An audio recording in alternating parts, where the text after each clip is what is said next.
Mai videónkban az Aliston Wellis automatikus fagymentesítő, fagyvédelmi funkcióját fogom bemutatni, és hogy miért állok egy hűtő előtt?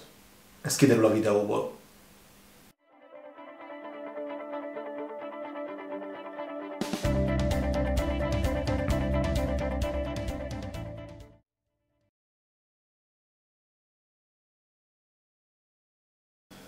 Áram alá helyezzük a készüléket.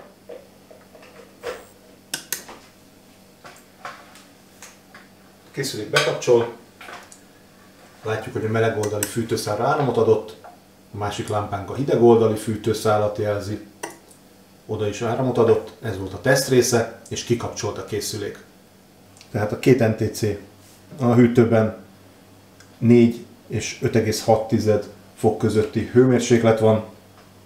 Attól függően, hogy éppen a melyik pontot mérjük.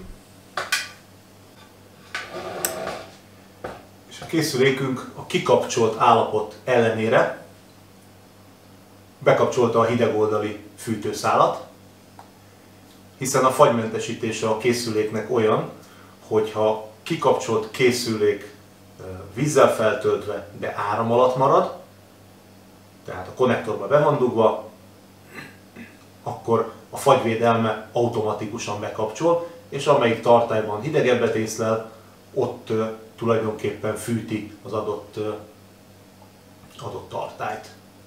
Kicsit más értékekkel, de nézzük újra a be, illetve a kikapcsolást.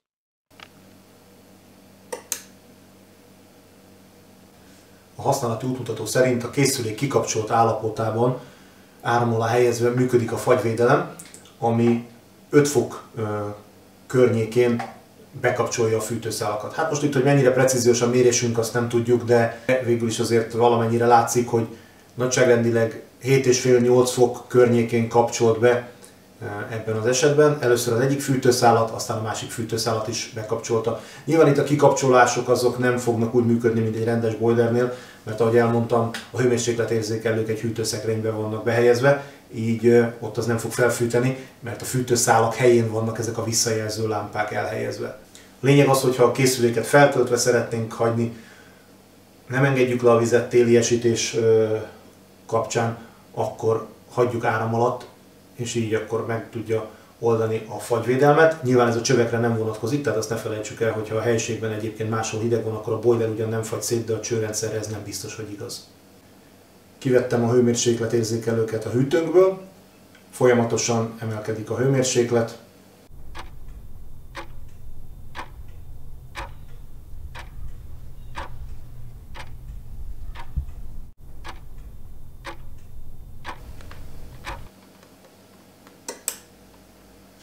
Jó, tehát itt látszik, hogy 20 fok környékén úgy ítélte meg, hogy ez a tartály már elég meleg, és átkapcsolt a másik tartályra. Kicsit rámarkolok az érzékelőre, hogy gyorsabban melegedjen.